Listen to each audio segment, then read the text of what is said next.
सावन अमावस्या पर रवि पुष्य समेत 3 शुभ योग बन रहे हैं, जो अत्यंत ही शुभ फलदायी हैं। अमावस्या पर स्नान के बाद पितरों के लिए तर्पण करें। ओम नमः शिवाय। जय श्री कृष्णा। आप सभी का सनातन धर्मसार चैनल पर बहुत बहुत स्वागत है। मित्रों, आज की वीडियो में हम जानेंगे कि सावन अमावस्या कब पड़ रहा है। सावन अमावस्या पर पितरों के लिए तर्पण का क्या समय होगा, स्नान दान किस समय करना सबसे उचित और शुभ होगा। साथ में एक ऐसे उपाय के बारे में भी जानेंगे जिसे यदि आप सावन अमावस्या के दिन करते हैं तो इससे आप पितृदोष से मुक्ति प्राप्त कर सकते हैं। तो देर किस बात की, चलिए वीडियो को प्रारंभ करते हैं। सावन की अमावस्या श्रावण के कृष्ण पक्ष की 15वीं यानी अमावस्या तिथि को होगी। इस समय सावन का कृष्ण पक्ष चल रहा है। इस साल सावन अमावस्या के दिन रवि पुष्य समेत 3 शुभ योग बनने वाले हैं, जो अत्यंत ही शुभ फलदायी हैं। इन 3 शुभ योग में आप जो भी कोई कार्य करेंगे उसका आपको सकारात्मक परिणाम ही प्राप्त होगा। सावन अमावस्या के दिन आप सुबह उठकर स्नान और दान का कार्य अवश्य करें। उसके बाद पितरों के लिए तर्पण करें। इन कार्यों को करने से पुण्य और पितरों का आशीर्वाद दोनों ही प्राप्त होता है। तो चलिए जानते हैं सावन अमावस्या इस बार किस तिथि को पड़ रही है और सावन अमावस्या पर पितरों के लिए तर्पण, स्नान दान इत्यादि किस समय किया जा सकेगा। वैदिक पंचांग को देखा जाए तो सावन अमावस्या के लिए श्रावण अमावस्या तिथि 3 अगस्त को शाम के 3:50 से 4 अगस्त को 4:42 तक रहेगी। सावन अमावस्या का स्नान, दान और पितरों के लिए तर्पण सूर्योदय के बाद ही होता है। इस वजह से सावन अमावस्या का पावन पर्व 4 अगस्त को रविवार के दिन किया जाएगा। इस बार सावन अमावस्या पर 3 शुभ योग बन रहे हैं: रवि पुष्य योग, सर्वार्थ सिद्धि योग और सिद्धि योग। रवि पुष्य योग का समय होगा सावन अमावस्या के दिन सुबह 5:44 से लेके दोपहर के 1:26 तक। इसी प्रकार से सर्वार्थ सिद्धि योग का सावन अमावस्या के दिन भी यही समय होने वाला है, सुबह के 5:44 से लेके दोपहर के 1:26 तक। वहीं सावन अमावस्या के दिन सिद्ध योग का शुभ समय होगा प्रातः काल से 10:38 तक। सावन अमावस्या के दिन ब्रह्म मुहूर्त का प्रारंभ होगा सुबह के 4:20 से लेके 5:02 तक। वहीं अमृत काल का समय होगा सुबह के 6:39 से लेके सुबह के 8:21 तक। इस दिन अभिजीत मुहूर्त होगा दोपहर के 12 बजे से लेकर दोपहर के 12:54 तक।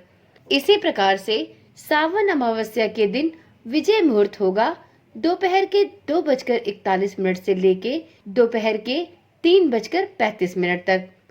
अब चलिए जानते हैं सावन अमावस्या के दिन स्नान दान का क्या समय होने वाला है।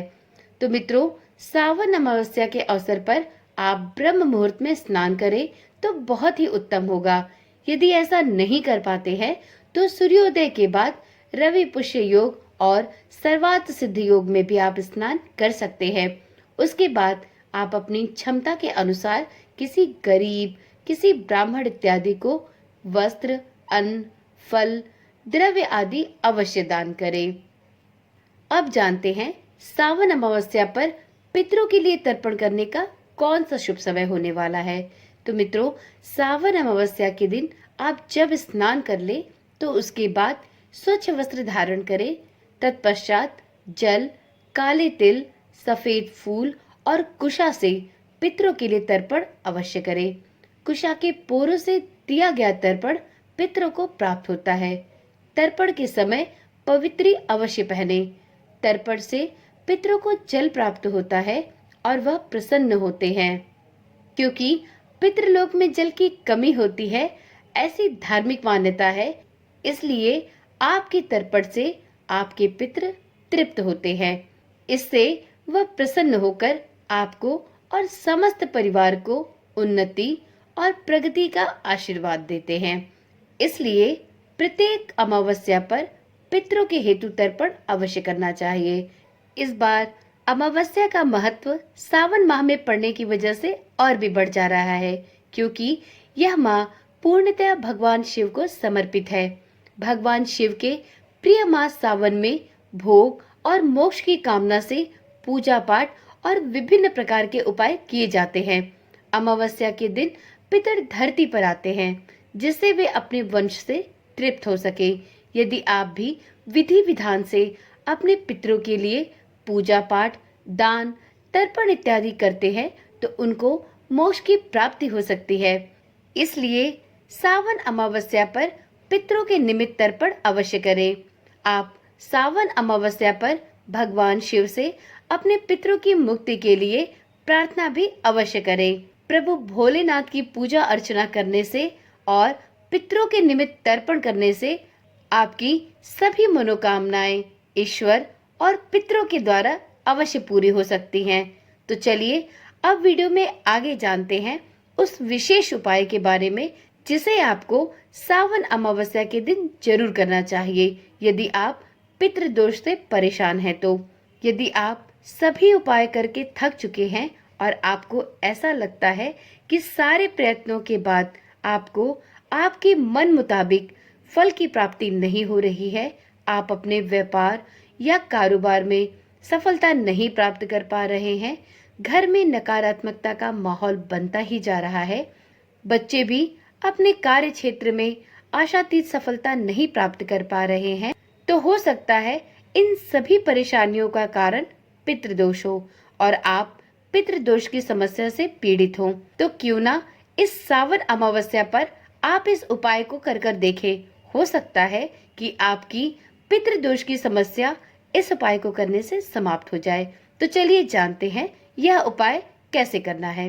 तो मित्रों, सावन अमावस्या के दिन पूर्वजों के निमित्त श्राद्ध के बाद काले तिल, नमक, गेहूं, चावल, गाय का दान, सोना, वस्त्र, चांदी का दान, इन सब वस्तुओं में से जो भी कोई वस्तु आप अपनी सामर्थ्य अनुसार दान कर सकते हैं, इस चीज का दान सावन अमावस्या के दिन अवश्य करें। सावन अमावस्या के दिन इन वस्तुओं के दान करने से भी आप पितृदोष से मुक्ति प्राप्त कर सकते हैं।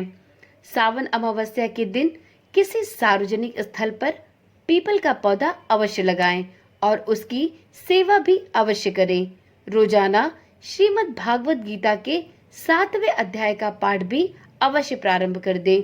इससे भी पितृदोष समाप्त होता है और आपके जीवन में चल रही सभी समस्याओं का अंत होना सुनिश्चित हो जाता है। तो इस सावन अमावस्या पर इस एक छोटे से उपाय को जरूर अपनाएं। हो सकता है कि आप पितृदोष से पीड़ित हों और यह उपाय आपको आपकी समस्या से मुक्ति दिला सके। तो चलिए आज की वीडियो यहीं पर समाप्त करते हैं। कल मिलते हैं एक नई वीडियो, एक नई जानकारी के साथ। मित्रों, यदि आप चैनल पर पहली बार आए हैं और आप इसी प्रकार की वीडियोस देखने में रुचि रखते हैं तो चैनल को अभी ही सब्सक्राइब कर लें, जिससे आपके पास इस चैनल द्वारा डाली जाने वाली सभी वीडियोस बिना किसी रुकावट के पहुंचती रहे। और हाँ, साथ में नोटिफिकेशन बेल भी ऑन करना ना भूलें, जिससे इस चैनल पर डाली जाने वाली सभी वीडियोस की सूचना आपके पास सबसे पहले पहुंच सके। ओम नमः शिवाय। जय श्री कृष्णा। राधे राधे।